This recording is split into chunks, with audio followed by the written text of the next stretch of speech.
Muito bem, este é o Conexão Futura aqui na tela do seu canal Futura na TV e também estamos na internet, basta você acessar aí o nosso site, que é futura.org.br/Conexão Futura. Aqui você encontra os nossos episódios mais recentes para assistir quantas vezes quiser e ainda aqui embaixo pode acompanhar nossas novidades nas redes sociais. Bom, o Estatuto da Criança e do Adolescente prevê o direito à segurança e à proteção integral para todas as crianças e adolescentes do país. O ECA estabeleceu também o desenvolvimento de políticas públicas e de instrumentos que garantam esses direitos. Entre eles estão os conselhos tutelares, que são os órgãos públicos municipais permanentes com a função principal de zelar pelo cumprimento dos direitos e deveres previstos no Estatuto. Além disso, o Conselho Tutelar também deve fiscalizar os órgãos públicos de proteção. E quem fala mais com a gente então sobre esse assunto é a Denise Cesário, ela é gerente executiva da Fundação Abrinq. Tudo bem, Denise? Bem-vinda ao Conexão Futura. Olá, Cristiano. Boa tarde a você e eu que agradeço pelo convite. Bom, Denise, a gente sabe que os conselhos tutelares já estão previstos, como já disse aqui, no Estatuto da Criança e do Adolescente há mais de 2 décadas. Ainda há muitas dúvidas, apesar disso, entre a população brasileira sobre o trabalho dos conselheiros, muitas vezes sobre como a população pode chegar até eles. Então, eu queria que você começasse contando para a gente um pouquinho sobre a experiência ao longo dessas mais de 2 décadas e meia aí de trabalho dos conselheiros tutelares no Brasil, da importância que esses conselheiros têm tido aí para a garantia dos direitos de crianças e adolescentes no Brasil.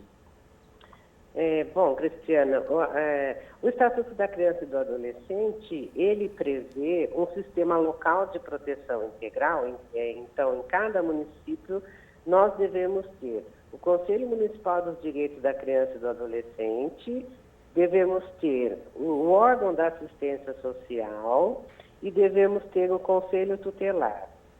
O Conselho Tutelar, ele é um órgão responsável por garantir as situações onde ocorra ameaça ou lesão de direitos de crianças e de adolescentes. Então, ele é um órgão que se encarrega por zelar pelo cumprimento dos direitos da criança e do adolescente. Então, olhando nessa perspectiva, é como se ele fosse o PROCON da infância, né? Então, desta maneira, ele também não pode ser confundido com outros órgãos, e ele deve agir em situações específicas. Então, quando que o Conselho Tutelar deve ser acionado? Quando os órgãos da rede de proteção falharem ou prestarem de maneira insuficiente ou inadequada os serviços.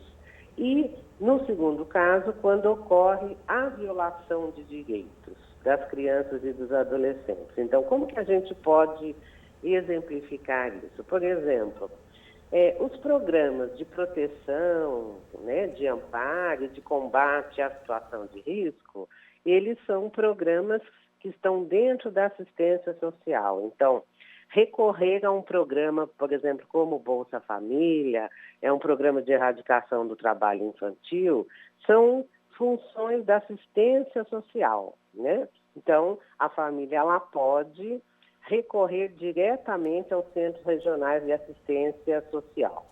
O Conselho Tutelar, ele tem uma ação onde a violação de direito ocorre. Então, por exemplo, vamos exemplificar alguns casos.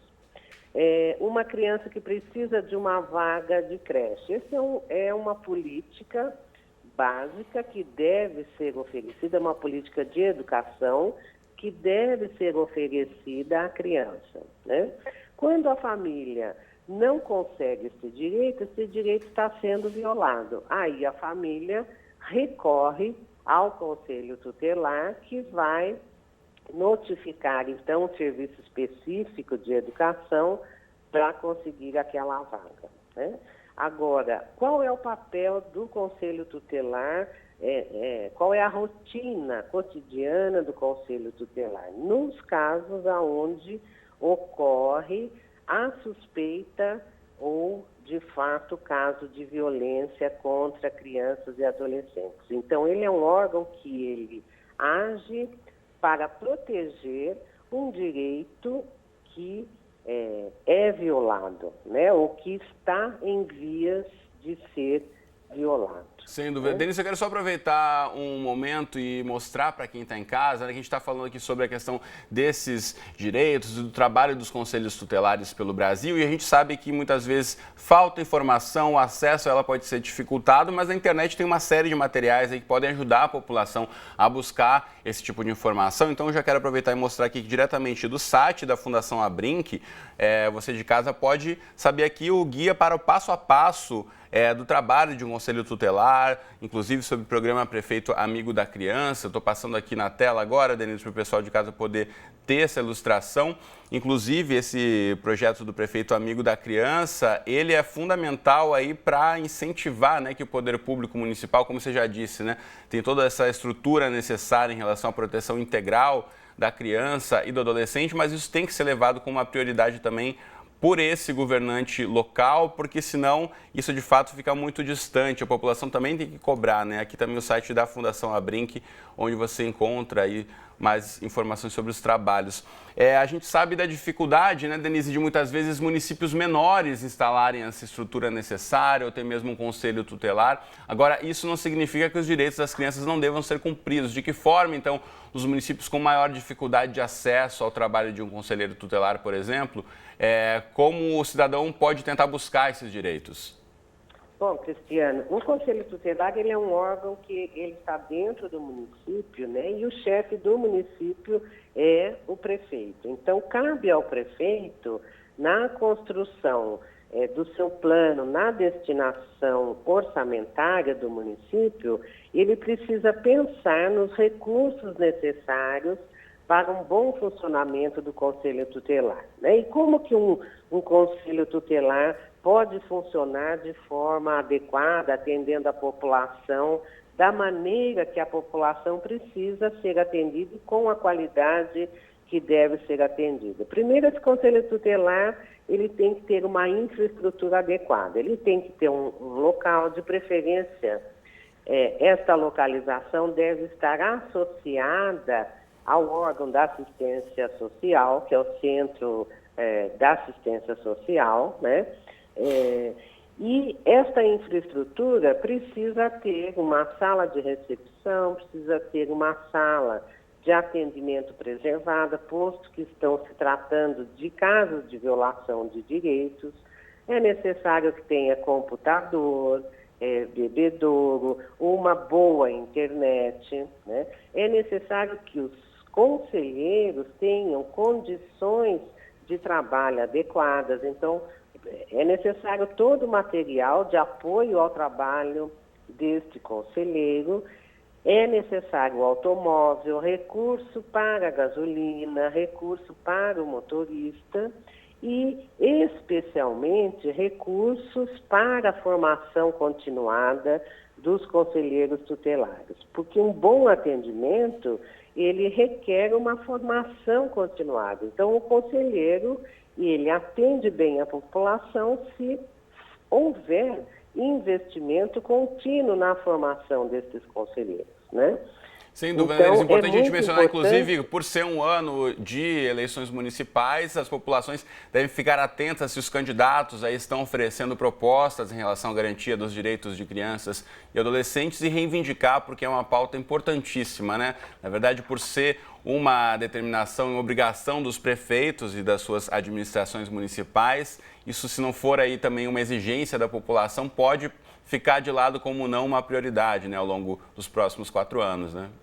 Exatamente. Esse material que a gente produz, que é esse guia passo a passo, para a ação do Conselho Tutelar, nós produzimos esse material para oferecer subsídios para aqueles prefeitos que aderem ao programa Prefeito Amigo da Criança, né? Então, nós vamos tentando oferecer subsídios para que este candidato faça uma gestão voltada para a criança e para a adolescente. E num ano como este, é extremamente importante que a população ela esteja atenta ao programa dos candidatos, né? Então, nós, por exemplo, da Fundação Abrinq, nós já a partir de agosto, lançamos uma campanha chamando a atenção da população para que ela olhe na plataforma dos candidatos e verifique. Este candidato está se propondo a enfrentar os problemas específicos de crianças e adolescentes que o seu município tem, né?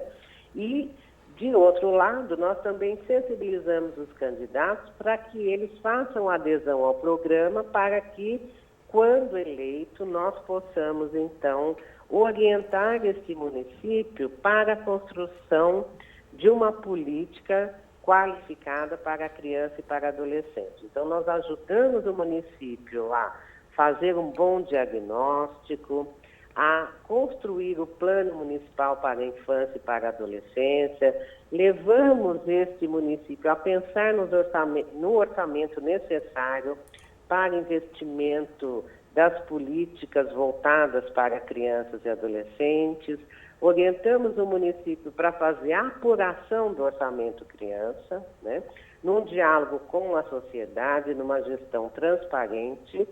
E este gestor, ao final do cumprimento de toda esta agenda de 4 anos, ele pode chegar a ser reconhecido como prefeito amigo da criança, fazendo uma boa gestão, tendo transparência, né? Muito bacana, e cumprindo aí toda a legislação brasileira. Muito bem, a gente vai continuar acompanhando essa questão importantíssima aí sobre a garantia e os direitos aí das crianças e dos adolescentes junto ao trabalho desenvolvido pelos conselhos tutelares e esse suporte fundamental aí da Fundação Abrinq. A gente precisa encerrar aqui por conta do nosso tempo, mas é uma questão que voltaremos com certeza a discutir aqui no Conexão Futura. Então, Denise Cesário, gerente executiva da Fundação Abrinq, muito obrigado por conversar conosco hoje aqui no programa. Um abraço para você. Eu que agradeço, um abraço a você e aos telespectadores. Estamos sempre à disposição para um bate-papo com vocês. Valeu, obrigado, Denise. Até a próxima. Até a próxima. Muito bem, e daqui a pouquinho a gente volta com Conexão Futura falando sobre o crescimento do mercado de mídia e entretenimento no Brasil. De acordo com o estudo da consultoria PwC, esse setor deve movimentar mais de 48 bilhões de dólares em 2020. Então, se você quer saber mais como isso afeta também a sua forma de consumir séries, filmes, programas de TV, então fique ligado que a gente já volta com Conexão Futura. Até já!